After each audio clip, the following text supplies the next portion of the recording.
Boa noite, meu nome é Caio Estevam de Oliveira, eu sou aluno de doutorado, sou orientado pelo professor doutor Guilherme Matos Sipaí e o meu trabalho se trata do Hamiltoniano por formalismo K-escalar P para estruturas do tipo Zinc Blend. Eu dividi minha apresentação em 6 partes, né? Primeiro uma introdução, mostrando o problema e o que a gente está propondo de interessante. O segundo é explicando como a gente pretende fazer isso, né? Terceiro, falando um pouco sobre o método utilizado, que é o K-escalar P. O quarto tópico, a gente discute um pouquinho sobre como a gente usa a simetria para simplificar o problema. 5, a construção do Hamiltoniano e a apresentação de resultados. E, por fim, a conclusão desse trabalho. Então, vamos começar pela introdução, né? Qual problema a gente deseja atacar? O problema que a gente deseja atacar, essencialmente, é calcular o Hamiltoniano do tipo Zinc Blend em K igual a zero, ou seja, a gente quer olhar para o ponto de mais alta simetria do meu sistema. E o que esse trabalho tem de novidade em comparação aos outros trabalhos apresentados aí na praça, né? A maioria das pessoas, para descrever o Zinc Blend, utiliza Hamiltonianos do tipo 8x8, né? A nossa ideia é partir do Hamiltoniano 8x8 e escrever um Hamiltoniano de 14 bandas, levando em consideração as bandas remotas, porque em muitas situações essas bandas são importantes, como por exemplo na descrição do G-factor e outras coisas. Como que a gente quer fazer isso? Então, eu separei aqui algumas etapas. A primeira etapa consiste no óbvio, que é encontrar a simetria de grupo pontual da região de interesse. Encontrando a simetria pontual da região de interesse, a gente precisa encontrar a base adequada para descrever as bandas do meu sistema. Em seguida, a gente vai aplicar o método dos invariantes para encontrar os elementos de matriz. Eu vou explicar um pouco mais sobre isso posteriormente. E, por fim, realizar o fit dos parâmetros através dos resultados obtidos via DFT.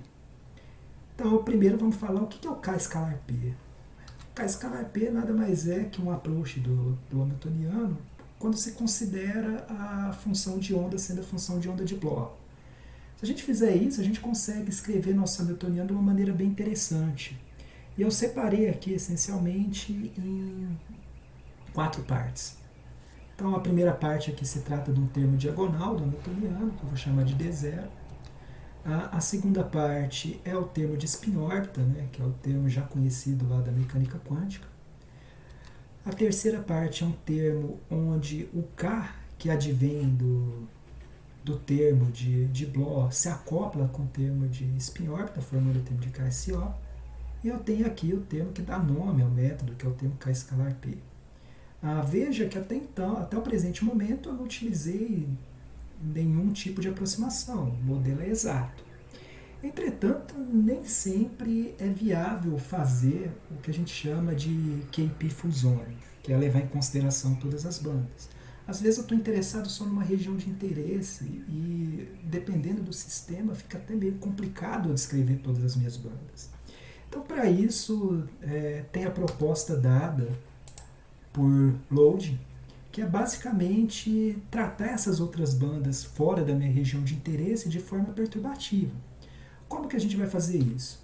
Então a ideia aqui é dizer que existe uma região de interesse, né? E essa região eu vou dizer que as bandas pertencentes a ela são as bandas de classe A, e o restante eu jogo para uma outra classe, a qual eu vou chamar de classe B. Eu vou ilustrar aqui nessa figura aqui, vai ficar bem claro. Então essa daqui é a região de interesse, em vermelho, que é a região de classe A, e o restante que não está entrando em consideração aqui dentro dessa região eu vou chamar de classe B. Então, basicamente, eu vou separar minha função de onda total em funções de onda da classe A e da classe B e vou realizar uma perturbação aqui no termo mais importante, que é o K-escalar P, porque ele é o maior dos termos.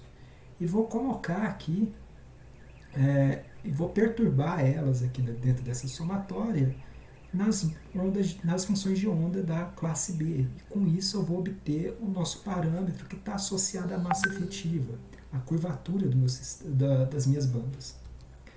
No entanto, o método apresenta um grave problema, né? Eu tenho muitos parâmetros. Qual que é o problema de ter muitos parâmetros? É que muitas vezes fica inviável realizar nossa simulação, realizar nosso fit. Então a gente precisa fazer alguma coisa a mais para facilitar a vida do nosso computador, né? Então a saída está em utilizar operações de simetria para simplificar o tratamento do hamiltoniano. Então, para isso, a gente precisa falar de teoria de grupos.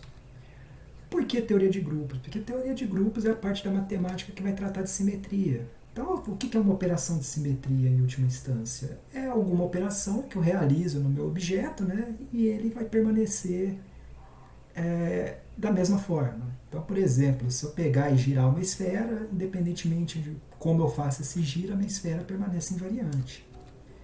Então, a ideia aqui é definir o conceito de grupo. Então, eu digo que um grupo abstrato G é um conjunto de elementos fornecidos com uma lei de composição definida de cada par de elementos de G que satisfazem algumas condiçõezinhas essenciais aqui.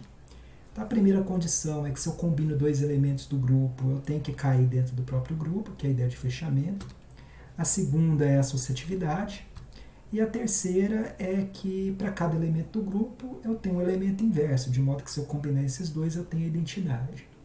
Então um exemplo de grupo de simetria são as operações de simetria do triângulo equilátero, conforme mostrado aqui nesse slide. Então se eu olhar eles com cuidado, eu vou ver que essas operações satisfazem as regras de teoria de grupos, que eu apresentei no slide anterior. Tudo bem? Então vamos voltar para o nosso problema, né, que é o hamiltoniano do zinc blende em K igual a zero. A gente sabe que em K igual a zero ele apresenta a simetria TD. Isso já é bem conhecido na literatura. Então, o que a gente vai fazer com isso? A gente primeiro vai encontrar, a gente conhece o TD, então a gente sabe quais são as operações que vão deixar esse hamiltoniano invariante. Aqui eu coloquei um exemplo de uma molécula de metano, que também tem a simetria TD, só para ilustrar as operações de simetrias aqui presentes. Tudo bem? Então, com isso em mente, a gente escreve a tabela de caracteres do nosso grupo de simetria. Aqui a gente pode ver as operações de simetria presentes no nosso cristal, no ponto de interesse. Aqui a gente vê as representações irredutíveis, que vão ser bastante importantes para o nosso trabalho, né? Veja que a cada representação irredutível eu tenho um conjunto de funções que estão associados a ela. Isso vai ser bastante útil para a descrição da nossa função de onda, porque fica bem claro que como o γ5 tem como funções base x, y, z, os orbitais do tipo px, py, pz vão ser orbitais que têm características da representação γ5. Então eu posso descrever eles através de γ5, dizer que a simetria, que a representação associada a esse conjunto de vetores é a representação γ5. Então a gente sabe que a banda de valência do zinc blende ela tem caráter XYZ, a gente conhece isso da experimentação, portanto γ5, né? E a gente sabe também que a primeira banda de condução vai apresentar simetria do tipo γ1, que é um orbital do tipo S. A nossa proposta é dizer que as bandas remotas também vão ter simetrias do tipo XYZ, mas são XYZs ortogonais aos XYZ das bandas de valência. A gente vai colocar novas bandas do tipo γ5 aí no nosso sistema. Tudo certo? Então aqui, agora que a gente já tem uma base bem definida, a gente precisa traçar uma estratégia para simplificar o nosso problema. A ideia aqui é usar o fato de que, dado que eu tenho uma operação de simetria no meu sistema, o meu hamiltoniano deve comutar com essa operação. Isso implica no que a gente chama de invariância do hamiltoniano mediante uma operação de simetria.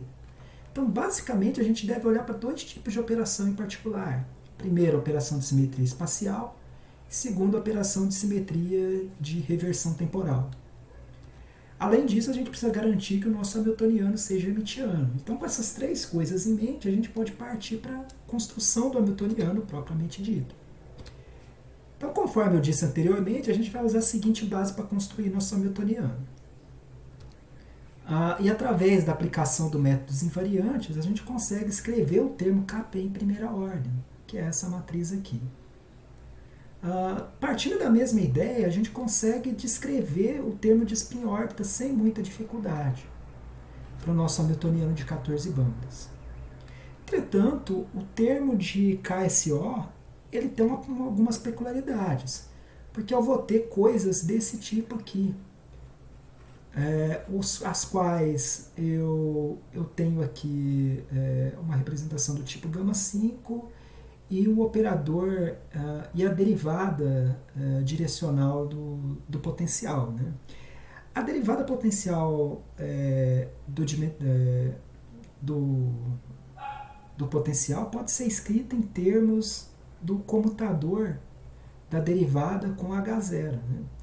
E quando eu escrevo dessa forma, o que eu posso fazer é mostrar que, como esses estados de gama 5 são degenerados, eu tenho que isso daqui necessariamente deve ser zero. Isso simplifica bastante o tratamento do nosso problema. Então, desse modo, a gente tem o seguinte termo para HKSO, né? Que é essa matriz aqui, que ela está bem mais limpa do que estaria se a gente não levasse em consideração aquelas operações. Ainda é necessário olhar de forma perturbativa para o K escalar P, porque a gente precisa colocar as bandas remotas de alguma forma no nosso sistema, as bandas da classe B. Fazendo isso, a gente tem o seguinte conjunto de parâmetros aqui. Eles que vão dar a curvatura da nossa estrutura de banda. Então, quando a gente faz isso, a gente tem essa matriz aqui, que eu sei que está difícil de ler, mas basicamente o que dá o nosso termo de K escalar P em segunda ordem. Pois bem, a gente usou esse modelo, então, para ver se ele ajustava bem com os resultados já conhecidos do GAS na fase Zinc Blend. Né? Então, um dos alunos do laboratório rodou o GAS na fase Zinc Blend e eu testei para ver se o meu modelo fitava isso de maneira satisfatória. Para minha surpresa, fitou até melhor do que eu esperava. Então, olhando para esse resultado, a gente vê que a curva em vermelha é a curva do fit e o modelo está praticamente perfeito. Ela fita muito bem. Vale a pena ressaltar que o primeiro se trata da direção gama K, o segundo da direção gama X e o terceiro da direção gama L. E o fit foi excelente, dentro daquilo que a gente esperava que fosse acontecer.